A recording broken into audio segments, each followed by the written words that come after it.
Welcome to today's ClariTea Chat. Thank you for helping us cross a century of ClariTea Chat sessions inspired by your interactions and questions. Our mission? Demystify enterprise IT management, focusing on 4 root causes: compounded complexities across industry, process, and fast evolving technology. IT being a nascent management function, just 30 to 40 years old. Asymmetry of talent, 95% talent is on the supply side, and high margin business, a crowded market, aggressive marketing efforts. While the agenda was strong, the starting was accidental. We were trying it out when I went live in a sweaty t-shirt. Then we started next week with first session with Mr. Vijay Sethi. ClariTea Chat brings you live interactive interviews with senior business and IT leaders offering insights into technology and leadership. We have hosted over 100 ClariTea Chats that have featured 50 plus CIOs and CXO guests live on air. We have also featured 25 plus Ask Me Anything AMA sessions with me. These are open-ended discussions covering a wide range of topics. ClariTea Chat happens virtually, live on YouTube and LinkedIn every alternate Saturday. I have hosted them from around the world, and my guests have attended them from multiple geos. The power of technology played a pivotal role in making these sessions happen. ClariTea Chat is for the audience and we listen to you. The audience feedback has shifted ClariTea Chat from Tuesday earlier to Saturday now. Post an audience outreach at the end of 2022, ClariTea Chat was reinvented, made fortnightly and theme-driven, and with a new logo.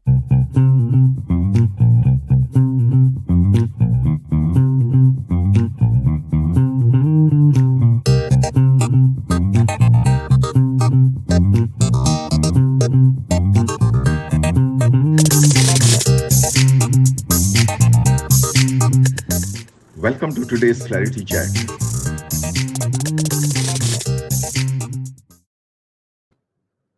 Oh, awesome. I was dancing to the tune of ClariTea Chat. Hey, everyone.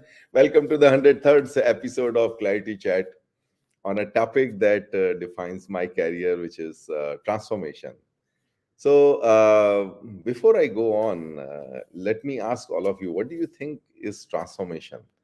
So wherever you are, YouTube or LinkedIn, just drop in what's your take on transformation in 1 or 2 lines, not more than that. Don't write an essay, please. But meanwhile, let me share with you my point of view, right? So in my view, transformation is a mindset that starts with dissatisfaction with the status quo. Only when you're dissatisfied with the status quo, of course, positively, that you want to improve things, you're motivated to look around, benchmark, check possibilities, connect with thought leaders, and so on. That dissatisfaction initiates a lot of actions, and then having done all of that, you develop a very clear, ambitious yet a viable view of the future state, and how you get there. And well, I think we all do that, but then you come across the typical corporate stumbling blocks. The bureaucracy, the naysayers, the people, who literally bake their bread in the status quo, and so on. So, well, that's where I come in. Okay.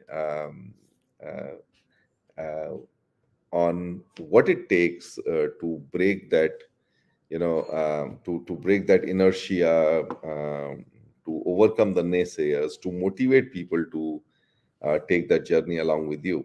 Okay. Well, so when I look at my career, I mean, there's one key theme that defines it, which is, which is the common thread that runs across this transformation. And I have fine-tuned that thread into multiple strands. What are those elements of transformation? I actually use them for my coaching and mentoring, and I'm sharing them with you today. Okay, so transformation always begins in a reverse order. Reverse order means it starts with envisioning the end state. You should have a, I wouldn't say fairly clear, but fairly you can say, clear in terms of direction as to, what is that end state you want, you want to see. And then, you start first with, by creating your tribe, by communicating by your own conviction, infecting others with that end state, communicating effectively. And then comes your rigorous execution and empathy. And of course, alongside comes everything like budgeting and, defending your case in front of the management and all of that, right? So a lot of change management, you can say, comes along the way. So let's discuss and understand the why, what, and how of transformation in today's ClariTea Chat. So what we'll discuss is, we'll break it down into envisioning the end state and the process of how do you enrich that end state. And only once you enrich that end state, you start building a belief into, your own recipe, and then you start seeking buy-in. When you work in an organization, um, you definitely need buy-in right from top, sideways, and bottom, which is your own team as well, right? So how do you do that? Then comes executing with rigor to achieve that. Any transformation will not be a transformation if the road was not tough, if the road was not full of potholes. And then, then comes the human part of it, which is navigating the journey with empathy, which is the change management. So,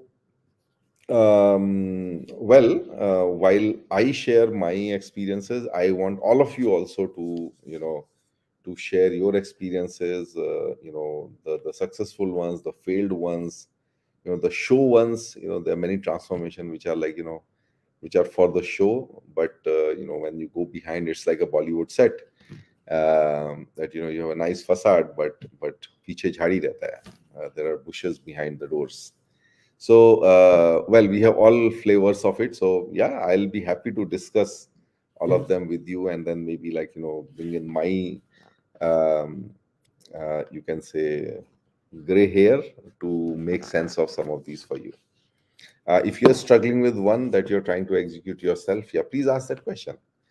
So, it's an opportunity for all of us to have a candid discussion, and as always, you will get honest answers, case studies, practical approaches that you can apply in daily life.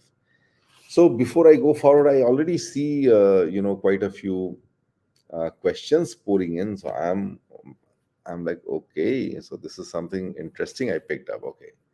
So before I go forward, let me quickly acknowledge our audience.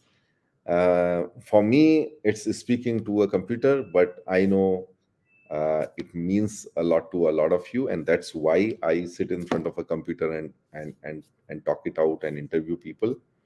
So let's talk about you. So you, our audience, we have CXOs, founders, IT managers, and seasoned technology industry leaders. And all of us know that technology is necessary, but not sufficient to drive business performance. ClariTea Chat and its guests have built the bridge between necessary and sufficient with the art of managing technologies. And the ClariTea Chat movement builds that bridge between their learnings and insights and all of you, and who all are trying to make an impact with technology. And as always, it's all about experiences, no gyan. So, dekhte dekhte, thank you all for joining us for the last 102 episodes and encouraging us with your interactions and engagement.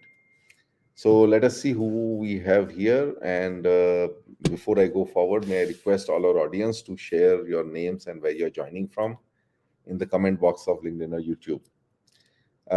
So let's see who all have joined us. We already have Kishore Daryanani. Hi, Kishore. Thanks for joining. And thanks, Sajid, for joining. And he says, not a lot of mentors in organizations these days. Oh yeah, Sajid. I think what's happening is that it's getting more and more uncertain for everyone. Right on top, also where we look up to. and many times these uncertainties basically take over the sense of giving. Mentorship comes out of a sense of giving, right? A sense of passing on what you learned. And sometimes these anxieties also, come in the form of, hey, if I teach this guy may become my boss tomorrow. But well, I have a different mindset, and I'm sure you do, uh, which is that mentoring is a way of giving back to the world what we got from our seniors, right? So thank you, Vikrant, for joining. He says transformation starts when you see why are we crawling, we can fly, or let's move from an Alto 800 to an SUV now. We have been working very old fashioned. Of course, Vikrant. So when I come to my presentation, my first presentation is my first slide is this on, is about how do you move from crawling to flying. Well, let me spill the beans here. It's all about the transformation of a worm into a fly, going through this stage of a pupa, right? Which is the toughest stage, where you don't see the light of the day and you are like baking something. You're inside, and once you come out, you start flying. Yeah. Okay. So I do see others here. I have Sanil here and Sriram here. So, well, I asked you guys a question right in the beginning.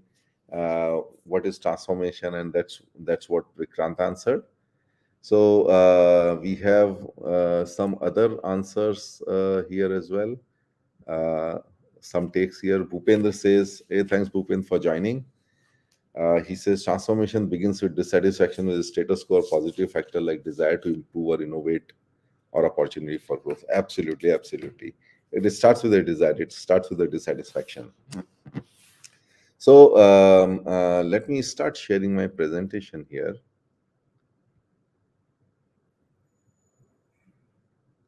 Okay, guys, I hope you can see my screen now. Yeah, that's the slide. So Vikrant, this is what I was mentioning to you. It is the a worm transforming into a pupa and then growing into a butterfly.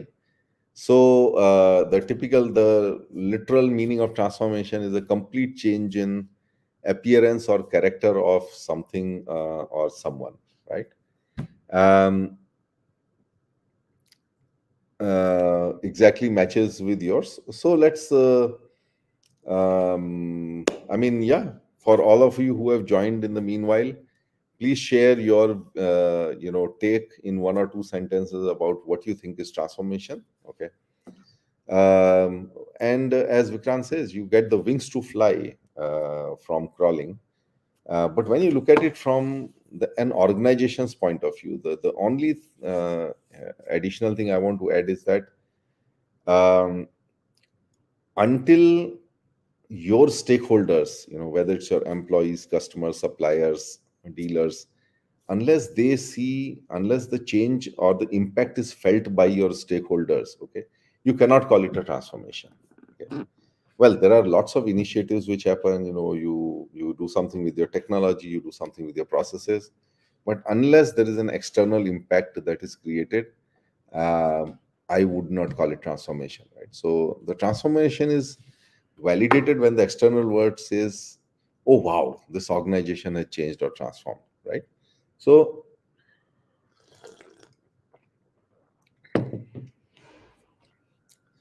so so what is the process of transformation? So let's go to you know the foundation, and then the building blocks, and then the pinnacle, right?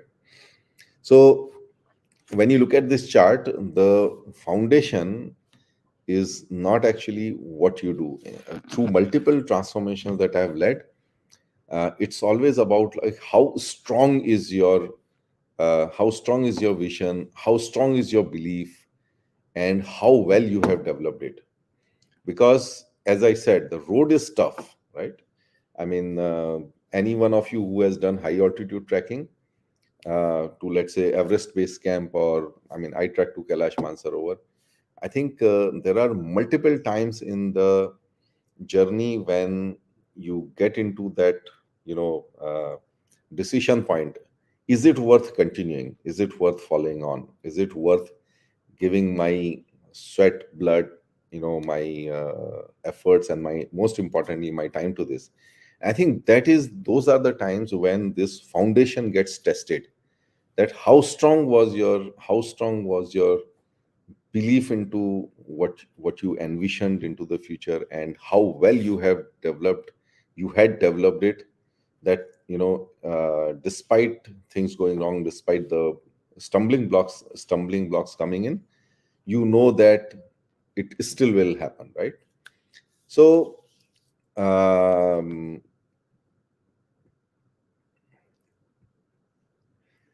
envision is, you need to have a clear vision of what you want your stakeholders to experience. In fact, my take on transformation, as I mentioned earlier, is how do your stakeholders get impacted, right? Uh, have develop an outside in vision. Okay, so take yourself outside of the shoes of, whether you're a junior manager who's, let's say, working on transforming a small process within your department, or you're a CEO looking at transforming your organization. Look at things from outside in. If you're a manager, who's, let's say, serving, let's say, 10 other departments, right? Think about, like, what would be reaction of those guys when they talk about, hey, what, this is what it used to be, and this is what it is today. And what a sea change it is. Or your customers talking about the experience on, like, hey, this organization used to be like this, and this is. So when I say envision, uh, yes, you definitely need to make it out inside out, but you also have to develop it or enrich it with an outside in vision of how the world will see you changing, right? Or how your stakeholders will see you changing, and what is the new experience you're going to create for them, right? Then comes your belief. So this is, again, this is what gets tested as you go on to your journey. And the belief is sort of a ritual. So what you see here is somebody with sort of, let's say, a Bible or a Gita there. Okay, and you can see that his belief is getting tested, and that's when you, like, you reiterate it. You have to keep telling yourself again and again. You have to keep telling your team again and again. And belief is not just for you to develop, but it is also for you to, percolate, spread.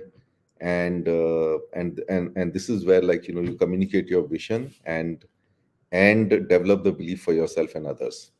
So I mean, I can take some examples here. Okay, like, for example, when I was driving the analytics transformation. So this is when we had built the CRM platform. And we had and we had tasted some early success with analytics. So we had, like, some, I think, 500 odd people leveraging analytics. And that's when I was like, guys, if this is so powerful, okay, so we have all our dealers and service partners out there. Why don't we give it to everybody? And we did the back of the hand calculation, and it came out to, oh my god, we will need probably 10,000 licenses. And no way, it was possible, feasible, whether from an infrastructure point of view, whether from a licensing and the costs involved point of view. Because if you remember those old days, the analytics licenses used to be the most costly licenses, which were like for your, for your headquarters and, your EAs and all these guys, for boardroom. And I sort of started envisioning that every line manager can use analytics. Um, and I went out and, told my team that, listen, let's start planning 10,000 users. And they were like, uh, completely in disbelief. I mean, we are talking about belief, and it was complete disbelief. But I think the vision was strong, that this is something that can, if it can change, if it can improve your decision making for 500 people, what will that improvement in decision making mean for, let's say, 10,000 of your managers? Let's say two or three managers in each of the locations. and all of our own organizations managers. So that was the vision. And then we kept looking at all the plans and all, and it was not coming out to be feasible, whatever way. But then, we kept talking about it, what kind of impact it will make, what kind of impact it will make. So we kept developing the belief, and then people started looking out for a different set of technologies.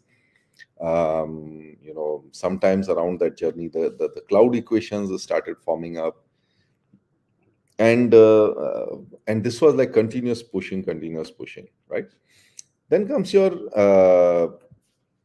so this is the Envision belief, and we are talking about the foundation. So sorry guys, I'm going a little slow on this, and once we finish the foundation part, then we will start taking some questions. And I think then comes the next part, which is develop, right? So is vision sufficient? No. You have a vision, but if you can't make your team believe in that vision, will it work? No. But then, are these two sufficient without really getting into the details of it, right? So this is the process what I call as develop, right? So the process of develop is taking your vision and then breaking it down into executable parts, which is to create which is to translate this vision into a sort of a viable plan, not right at the, let's say, project plan level, but at least at a, you can say, a high level architecture level, or a high level plan level, right? And even if it goes, let's say, 3 years or 5 years. So I remember the first time um, uh, I developed the IT strategy for the company. I was very clear that this is not going to happen in less than 5 years, right? And so break it down into 2 or 3 phases, and then develop each of those phases. So it's like divide and rule. So how do you develop a vision into an executable strategy? So there are multiple things, like you start looking around. One of the biggest ones which I believe in and which I have followed all the time is benchmarking, right? So benchmarking from 2 points of view. One is from an industry point of view, and I wouldn't say your industry, I would say cross industry, okay? And second is from a geography point of view. So here is how it fits into my context of what I did. So I looked around and I saw that, hey, the technology arbitrage in the Western countries is much bigger. That means the benefits of automation from a savings in labor cost are much bigger in, let's say, US or Europe. And therefore, therefore they are ahead in terms of application and of technology, or even technology management practices. And I always benchmarked, with them, not just my Indian counterparts. Of course, I was talking to them continuously, but I was always looking out to see, where next, or what are the where are the next pitfalls coming in, where the next set of technologies coming in, where do we need to learn those management practices, etc., etc. And of course, there were, like, these consultants and the advisors who were there to help us learn from those. And the second one was industry. So we were in manufacturing industry, and manufacturing industry typically tends to be a little behind, let's say, some of these industries which face the customers directly, like typical industries like telecom or banking. They face the customers directly, and therefore, there's a huge, you can say,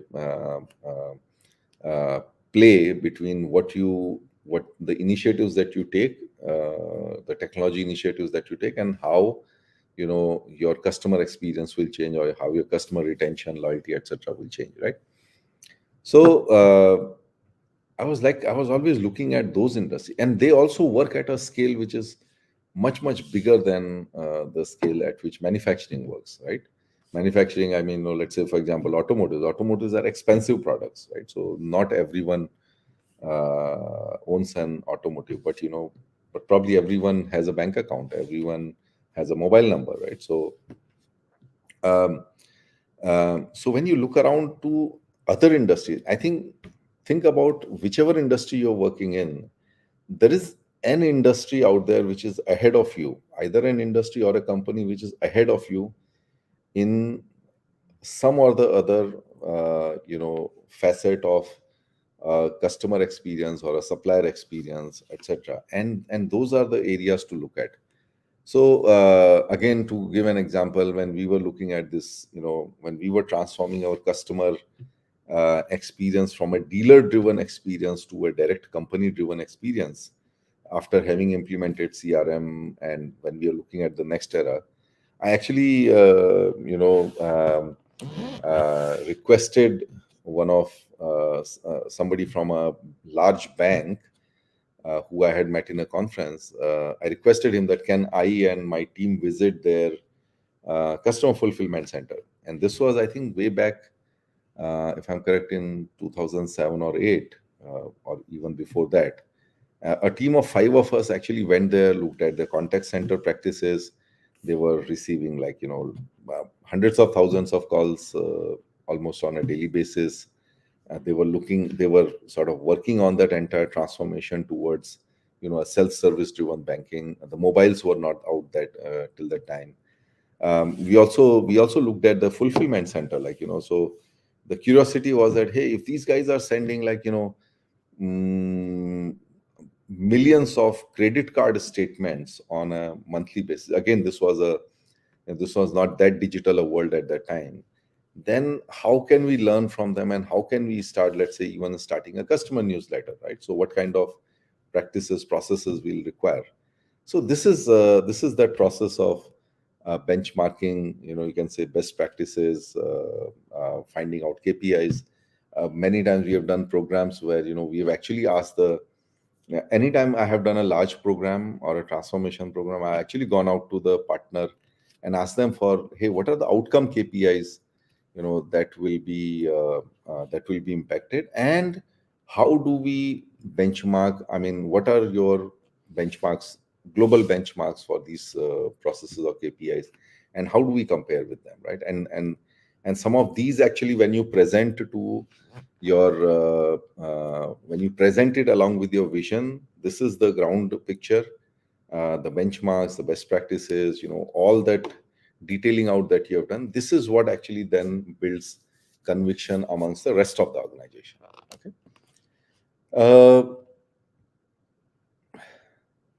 Yeah. So there is this now I come to the another part of it is, having done all of this, right? One of the things which now you have to work with the other leaders in the organization, right? And these leaders, they are uh, they're really busy, running the operations. I think everyone is working long hours, hard, and then your biggest challenge is to insert yourself into that equation and say that, what, let's do it together. Okay. So it's a process of what I call as BHAG. It's not my word. This word I first learned in the book called Built to Last.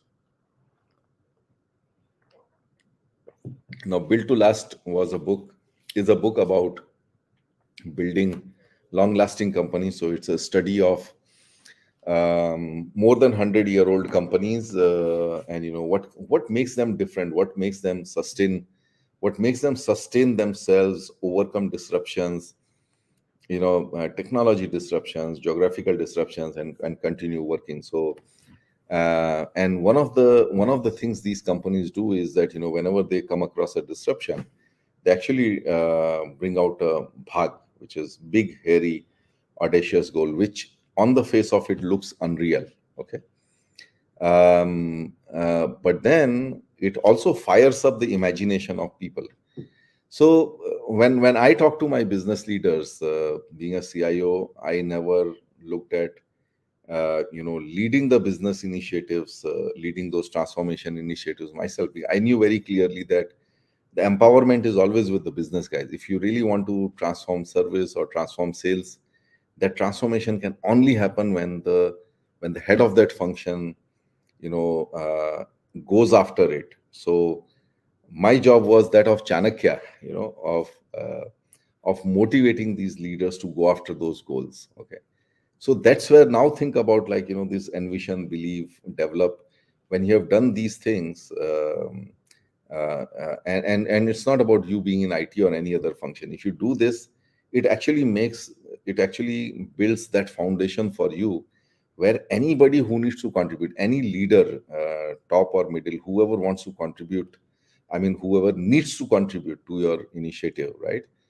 They get their conviction and they get fired up by the groundwork or the detailing you have done, right? And then you create this big, hairy, audacious goal, which, in a way, to put it simply, says that, guys, you know what?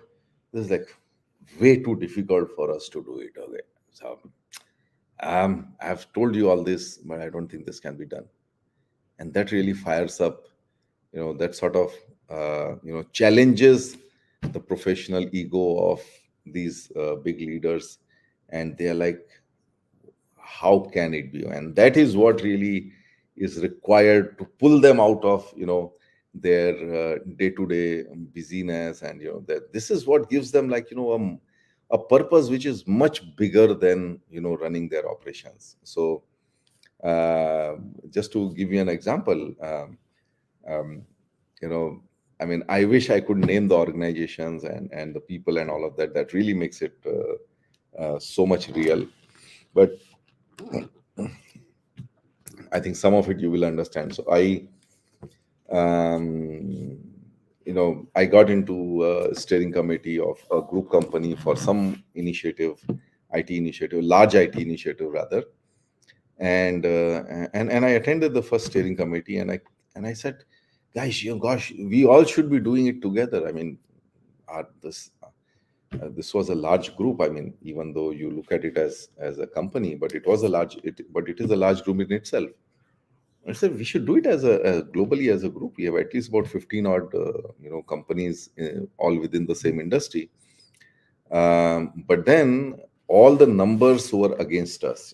So whether it is people, whether it is budgets, whether it is, like, look at anything, the numbers were against us. So I came back and I actually went for a drink with my boss, and I gave him the entire lowdown on, like, what I experienced there, those 3-4 days I spent, and like what all things I learned, and what's happening, and etc., etc. So the works, right? And then I put that thought there that, what, I think we should all do it together as a group. And then I also put in a bomb there. I said, boss, we must do it, but we cannot do it. And that really got him fired up. I could see the color of his face changing. You're telling a very, very senior executive of a company, a CXO of a company, that the company must do it, but the company cannot do it. I mean, just imagine the hurt it can give you as a senior officer of the company. And then the discussion went in a different direction. The difference discussion went in a direction, why can't we do, what are all the factors which make me think that we can't do it, and what will make us do it, right? So will it require money, will it require people, will it require partners, will it require, whatever, let's say big force, etc., etc. And then we actually ended up doing it. It was a huge program, took us 2 or 3 years, but end of the day we did it. And I still remember that point very, very clearly. It's like etched, like a you know like a picture memory in my mind. The moment when I told my boss, I into the eye, that we must do it, but we cannot do it. And think about it, like, if you have something in, if you want to do something seems impossible, sometimes just saying that it's impossible, okay, can actually make it possible. Okay, let me take a pause now, and let's go to the audience questions. Okay. um Let me start from the beginning. uh, so Sets is asking that how much does luck, privilege have an impact on transformation in your mind? Sets, you are going in a direction where there's a third word as well. which I would prefer to say, which is faith. Okay. Luck and privilege. I mean, I don't see how these are, different from, let's say, anything else. You definitely need luck and privilege, not just for transformation, but for anything else, for a successful career or for a big, let's say, a break. But I think when it comes specifically to transformation, there's a huge meta word out there in play, which is called faith. Okay, faith is that, you know what, if I have developed, if I have envisioned things from an outside in point of view, from an impact point of view, not from, like, I'll become a hero point of view, right? So people undertake transformation for both, to become heroes or to create an impact. If creating an impact has been your first motivation, right, and then you have done everything to spread that belief and to develop that vision. Okay, the only thing that gets tested as you undertake the journey is your faith. Is your faith in yourself, is your faith in your organization, your leaders, etc., etc. And again, faith is an antidote to, your personal risk, right? So if you're willing to take personal risk, okay, I mean, faith is the one that enables you to take the personal risk, right? It has happened with me a couple of times when I faced such a gigantic, you can say, well, let me voice it. I haven't talked about it yet. I was trying a major shift in the way we looked at our partnerships, right? And we had some embedded partners, and I believe in governance. So, I instituted a very strong governance, and despite everything, things were not working out, and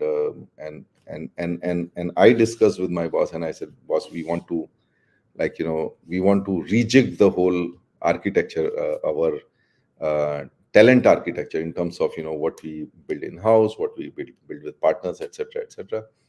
It actually disrupted some of our key partners, and they started complaining, and I got grilled for quite a few hours by the management of a company, who felt entitled to our business. And actually, people complained that, Jagdish is bad for the relationship. And the good thing was that, the foundation was laid well, the vision was correct, the strategy was well laid out. I had kept my boss completely involved in my vision, strategy, the talent architecture that I had kept in mind, etc., etc. And then I told my boss, I said, boss, you know what? I'm actually making enemies while executing this, but I'm doing it for the good of the organization. And anytime you feel that, what, I either don't need to do it or I need to step away, I'm willing to give it all up. Okay. And I remember one of these conversations was when we were quite a few pegs down, late night. And I got emotional, and I said whatever I told you in a sane state right now, having a cup of tea. I told, you can imagine, I think imagination is a good catalyst. You can imagine, how that conversation would have been a few pegs down, and not a few, quite a few. Okay. So he just told me, he just looked at me in the eye, thought for like a few seconds, and he said, Jagdish, as long as you have thought it through, and as long as you're protecting the organization, right, don't worry about it. We'll be with you.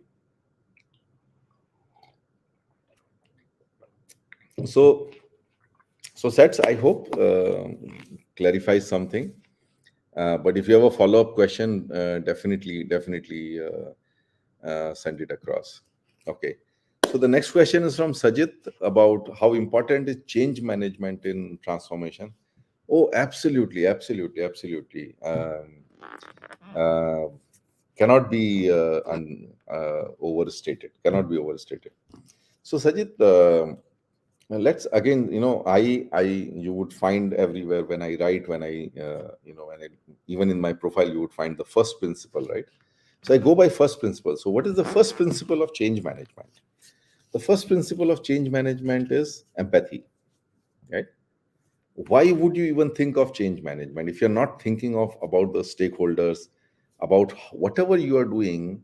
You are actually going down with the tooth comb, and you are going about thinking through how it is going to impact people in different functions, people in different stakeholders, people at different levels of the organization, and that comes out of empathy.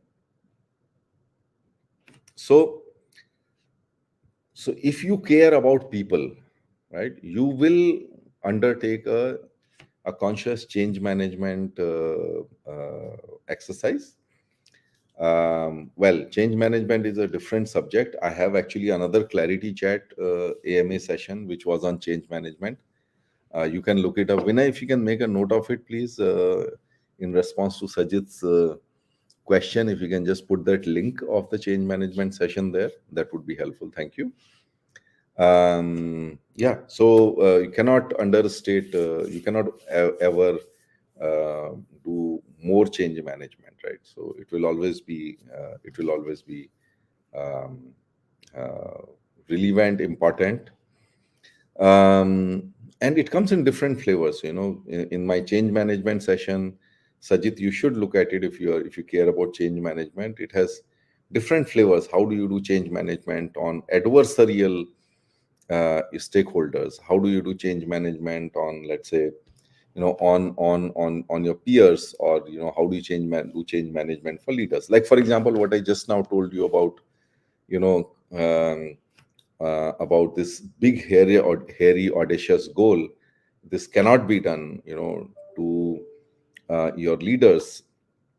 And that's a form of change management at a leadership level. If you are able to generate conviction, right, if you are able to fire up their imagination, if you are able to, like, give a sense to them that, guys, like, you will become the hero. Okay, I think that is change management at a top level. At a bottom level, if you are able to tell them that, hey, you know what, this new technology requires you to do things in 10 steps instead of 7, but then, this is how it will benefit you, and this guy then does it happily, and tells others that, why these 10 steps are longer but important. Okay, I mean, that's change management. um, well, on this big hairy audacious goals, it's not only that it works on leaders, it works on teams also. Let me tell you another example. There was a time I was trying to do, well, we had this. Again, sorry guys, I keep coming to CRM, but that was the mother of all programs, and even continues to be. Even today, it's one of the largest automotive programs in the world. We I used to do this forward planning, right? Extrapolate stuff, extrapolate numbers over the next 3-4 years to see, like, what will start breaking, what will start breaking. So one of the good ways to be a good operational manager is to, continuously scan your operations and start figuring out things that will start breaking in a few months or quarters or years. Okay, so as to do that, I figured out that, the way the usage of the system was growing, the database is the first one, which is going to start facing its limits, even the physical limits of hardware. And then we talked to partners, architects, and all that, and then we figured out that, hey, we need to create horizontal scalability in our databases. Nobody had done that in the company before. There were not too many people who had done it in India, except for some of those, like, big ones. And um, well, we started doing some experiments and all that, and finally my team came, and my architects and managers, they came and gave up, and they said, boss, ye nahi ho sakta. And I'm like, how can it be? I mean, these are your testing moments, where your vision and your strategy gets tested. And I said, guys, I mean, no, don't think about yourself. You are the top architects of India's top company, okay, and India's top company's top partner, okay. And now tell me, are you still Are you saying this as a person, or are you saying this as your organization? So this is where I appeal to their organizational ego, right? I mean, will a company like XYZ say that we can't do this, we can't solve this problem, which is like the world is solving? And that kind of, like, again, sort of, like, shook them. They went back, and we got it done. Well, yeah. So those were examples. Okay, now Vikrant says it means giving new sets of eyes, ears, limbs, wheels, and bows and arrows to the organization and enable organization to do a lot more than what it did. Exactly, exactly, and that's where technology becomes very important, because whatever you're saying, Vikrant, um, technology gives you those capabilities, right? But then uh, technology, I always keep saying, technology is necessary but not sufficient. Technology can give you the tools, but it cannot reorganize your processes. It cannot rewrite your roles and responsibilities. It cannot rejig, it cannot refactor the people. It cannot train people, to do the new set of things, etc. A lot of those things need to be done uh, by the business, and therefore the business leaders involvement becomes important, right? Okay, so Sajid says, pay it forward. Mentoring is a way of giving back to society, is what we have been fortunate to get from our mentors. Absolutely, Sajid. Just one more point here, that all those guys who mentored us, who we cannot pay it back to them, right? I mean, they are much more senior to us, much more accomplished than us. There's no way I will even think about going back to them and saying that, boss, you did so much for me. Like, what can I do it for you? Of course, I'll do it when it requires, but then the best way to do it for them is what they did to you. You do to others, and that's how you pay forward your mentoring debts. Okay. Okay, so Sunil is asking a question. Hi Jagdish, how to get acceptance from stakeholders that there is a need for some change if they're not able to see the need? So Sunil, I'll go back to my I'll go back to this part, right? This one. Okay, so look at this. You will find, I think, enough keywords. Take a screenshot um, of this part of the video, okay, and start thinking about it. um, your stakeholders, I mean, most of the people are data driven, right? We can have endless arguments, but the moment you put a KPI out there, a comparison out there, a benchmark out there, people's eyes open up. They stop and they have to think.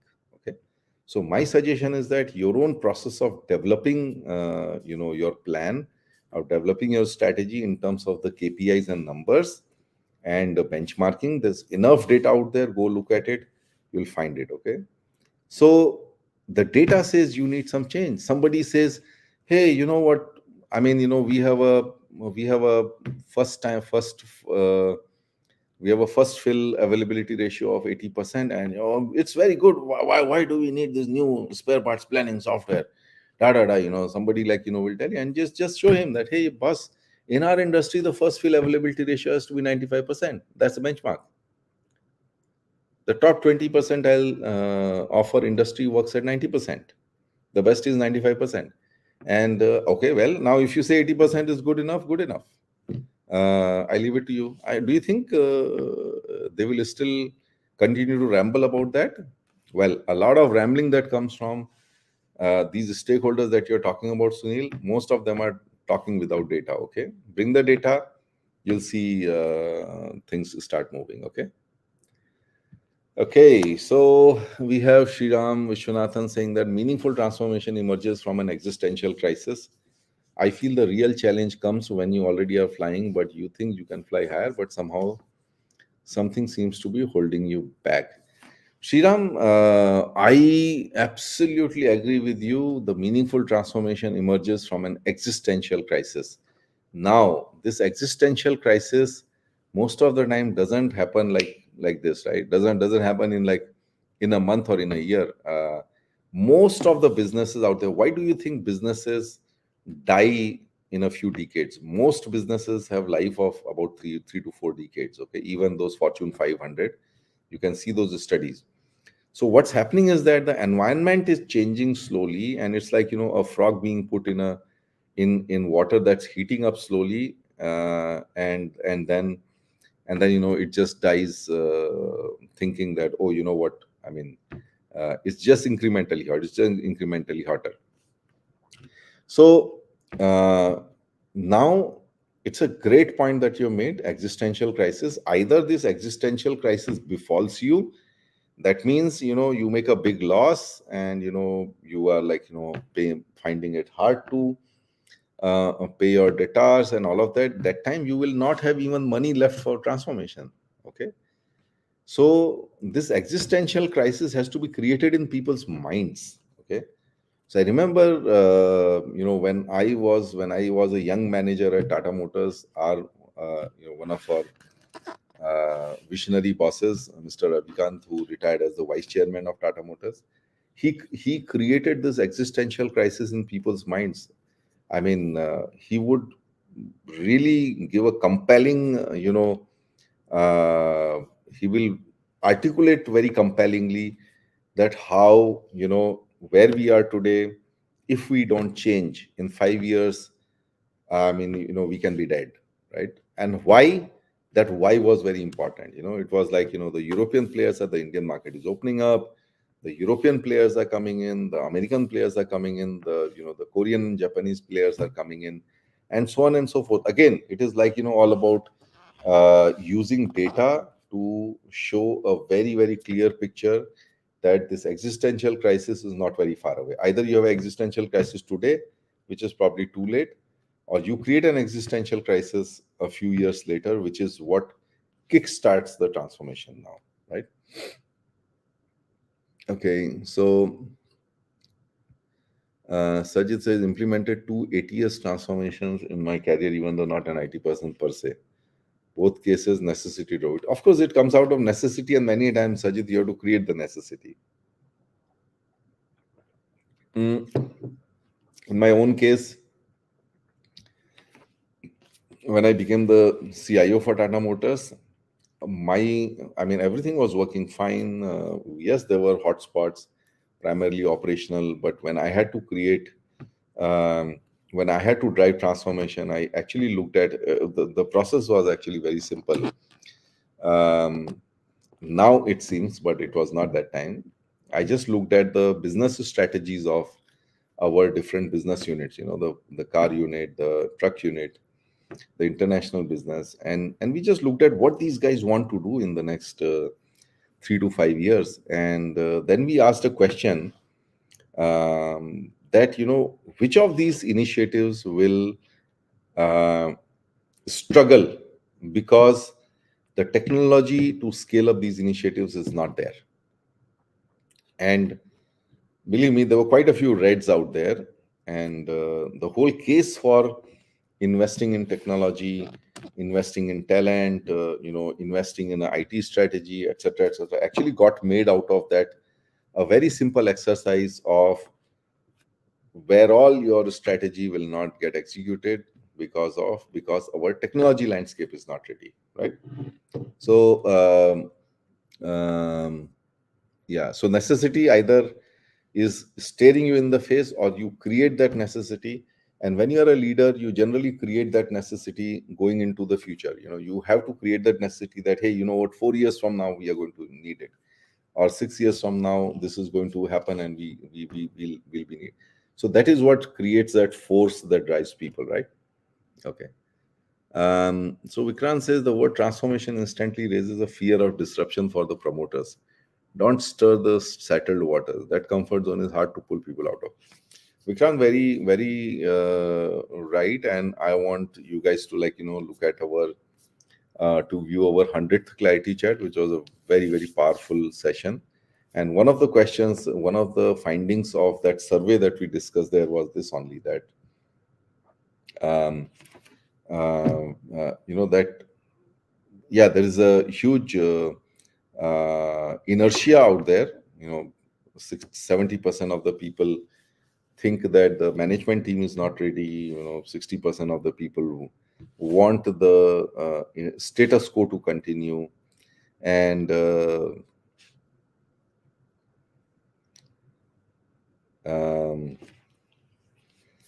Yeah, see, the settled waters will never be stirred by the fish inside the water. The settled waters will always be stirred by people coming from outside. These are, in today's world, these are digital disruptors. These are startups, with deep pockets, funded by the deep pockets VCs. So you have to be looking around. Again, I come back to the same slide that I have here.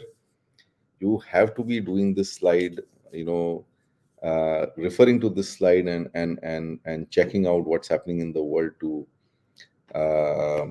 be able to to be able to do stir the waters yourself before somebody else does it for you, right? So the key word here is that you disrupt yourself. Don't allow others to disrupt you, right? Okay, so we have another one from Vikrant. All the new companies, EV, Biggie, or fintech companies or leisure industry leaders, they need to work on customer service. Don't they realize it? Of course, customer service is, an area everyone needs to work, and um, the need cannot be overstated, Vikrant, again. I don't see the context of your question, so maybe if you can mention that, that will be great. Yeah.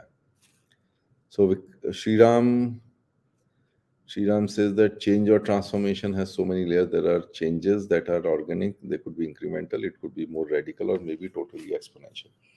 Yeah, so Sriram, see, there is enough, what we do in Clarity Chat is, we focus on the art of these things, So there is enough science out there.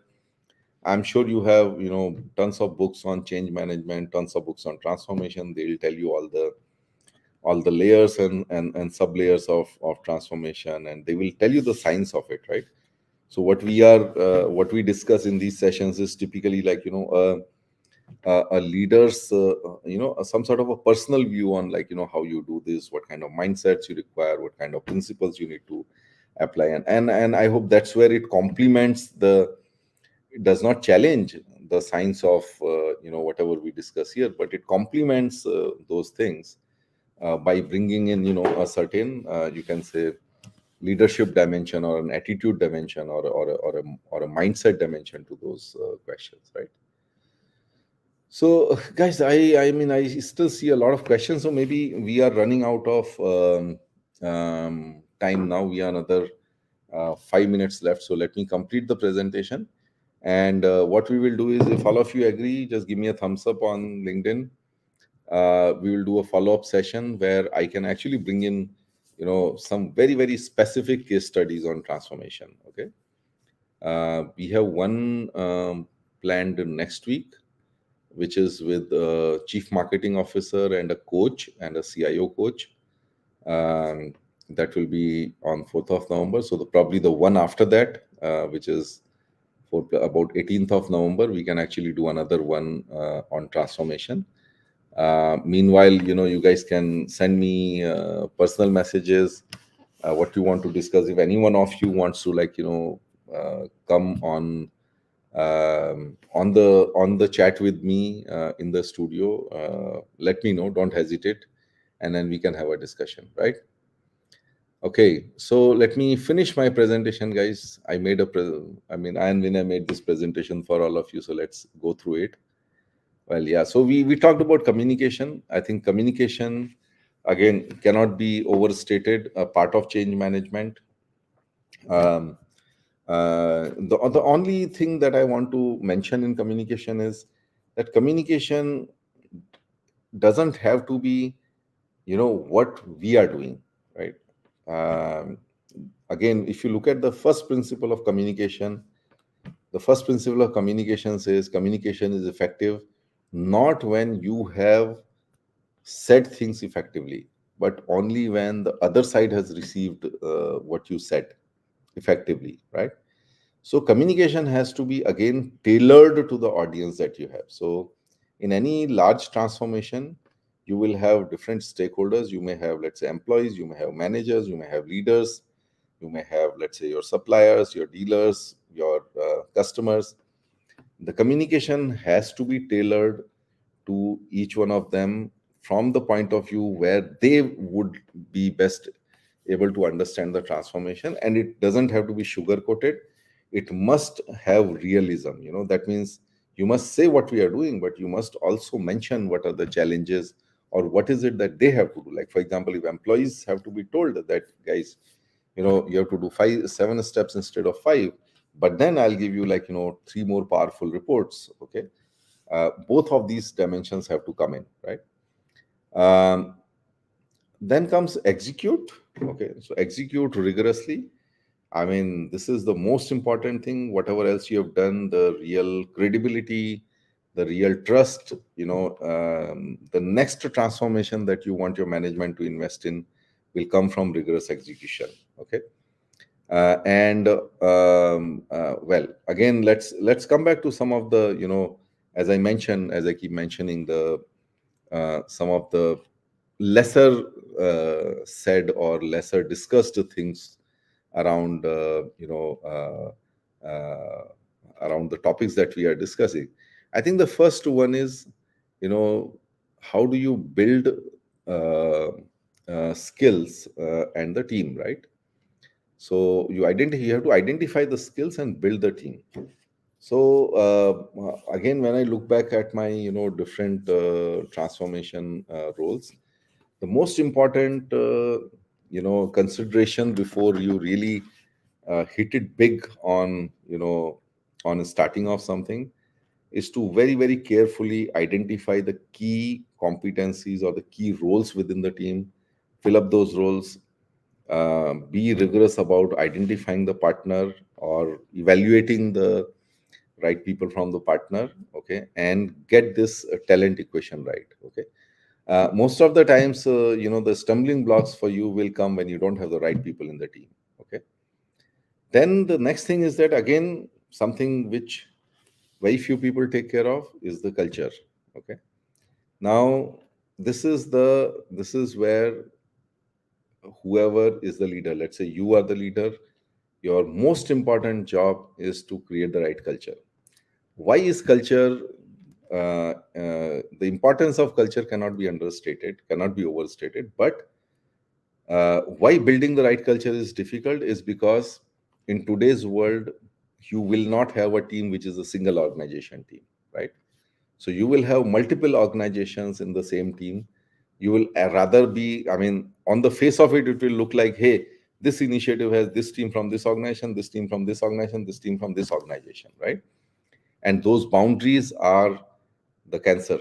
Okay, you have to, as a leader, you have to break those boundaries. You have to bring everyone together. I keep re-emphasizing to everyone whenever I undertake anything. I keep re-emphasizing to team, please keep your organization aside. Again, what is the first principle of a team? The first principle of a team is a common purpose, right? That common purpose is executing a particular program or executing a particular project or an initiative.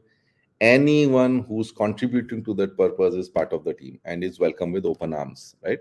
Regardless of whichever organization you may be from.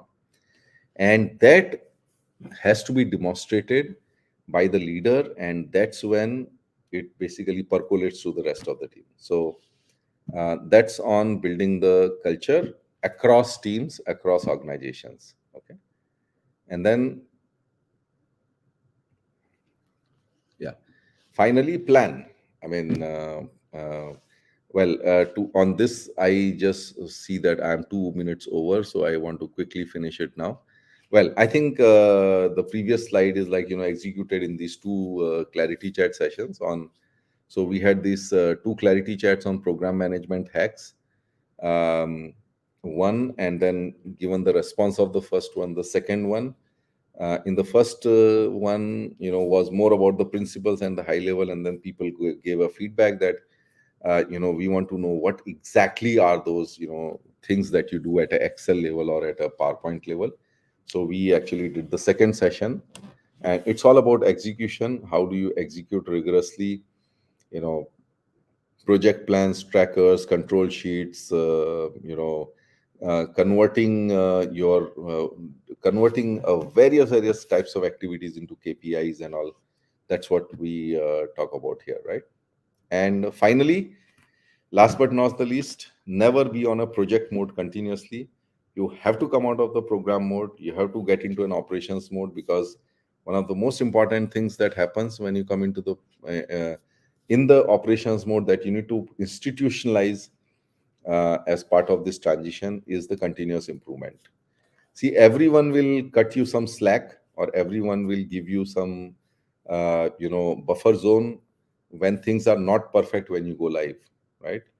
So but then if things do not improve from the day one experience, or the day zero or day one experience, then people are like going to be less confident the next time you approach them. Okay, so you must make sure that when you cut it from a program mode to a operations mode, you must have a process in place to improve it continuously, or a list of backlogs that need to be improved, and then again continuously communicate back that, hey, this was the backlog, and this is what we have completed, this is what we have completed.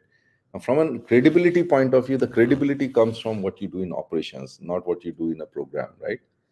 So I hope, and I think that's the last slide that I have. Yeah, yeah. So and sorry guys, I think there was some problem in the PowerPoint, the visibility of fonts and all. When we look at it in the PC, it looks all right. The moment you upload it on the virtual studio and then start presenting from there, you start seeing some the black change into gray and all that. Okay.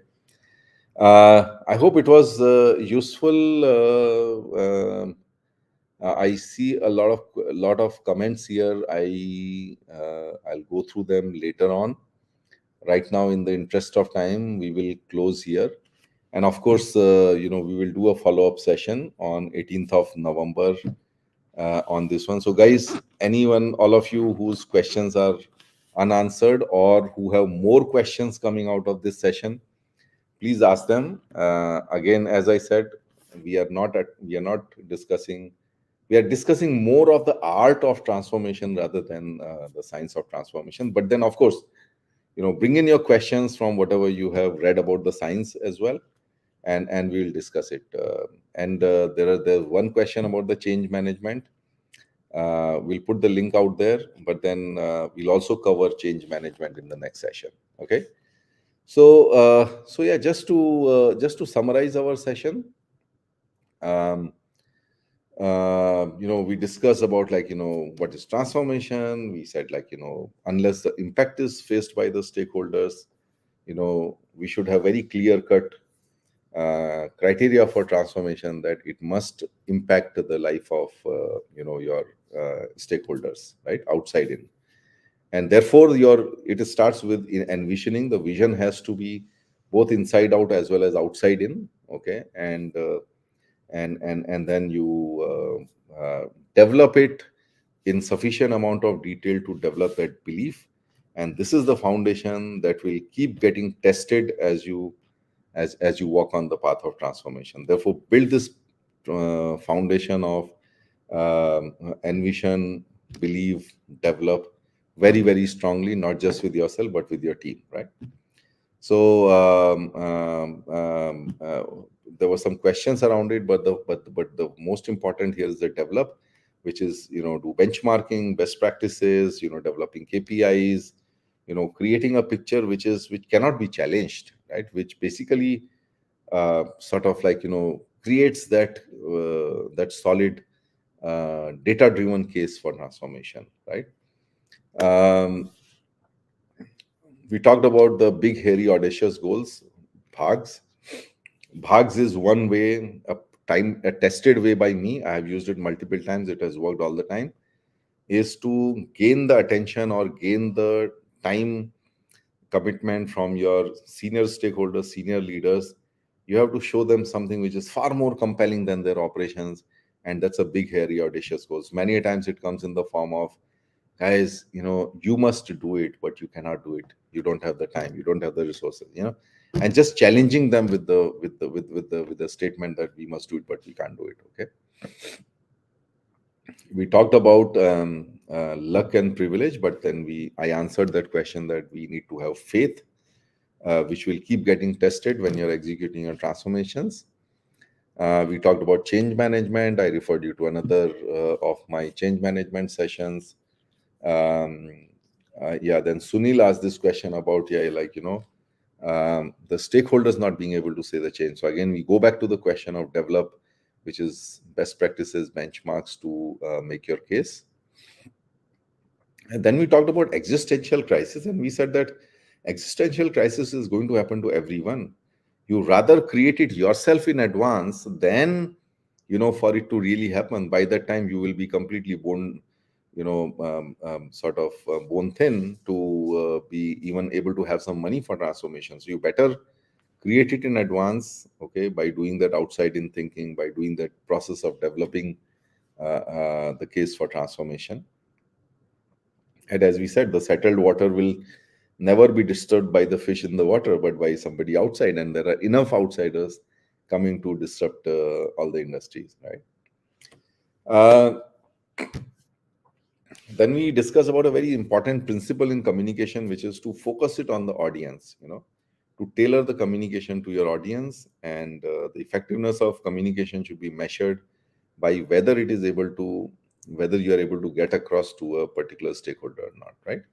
And finally, we were talking about the execution, creating and building a team, identifying the skills, building the right team, and creating the right culture, and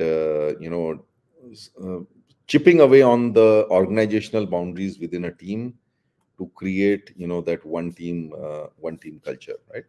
And a very important principle we discuss is the first principle of a team, which is the purpose. As long as anybody is contributing to your purpose, he's part of your team, right? He's your team member. Embrace him or her with open arms. Okay. And then plan, operationalize. Yeah. So that's what we have today. So, guys, on that note, sorry I went 10 minutes longer. Lots of questions from you, lots of unanswered questions is still here, which we will take up in 2 sessions from now, after almost a month. Well, there is no rapid fire section here. I think you have asked enough rapid fires to me now. Thank you, everyone. Thank you for joining me. I mean, my expectation from these Ask Me Anything sessions is that, that these will be like 30 to 45 minutes, but, I'm actually a little bit red-faced that, it has gone on for more than, for almost 1 hour, 10 minutes. But I hope you liked it. I hope you liked the learnings, and thank you for your engagement. And I must give a shout out to all the people who are watching the recording. Guys, thank you as well for watching the recording, and please do share your comments on LinkedIn, and especially things that you want us to take up in our 18 November session. So till then, bye bye, guys. Enjoy your weekend. Have a nice time. Have a nice weekend. See you. Bye bye.